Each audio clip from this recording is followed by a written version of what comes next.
So we're doing a rug plus all the carpeted areas in this home. But of course, we're going to dice first.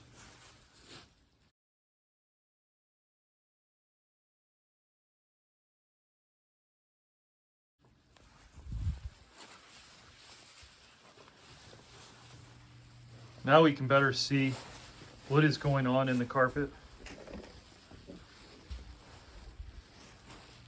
Probably a pet stain.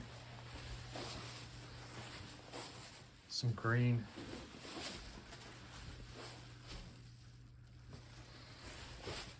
Looks like green. So we mainly have organics. That one might be a little hard to get out. Same with the greens.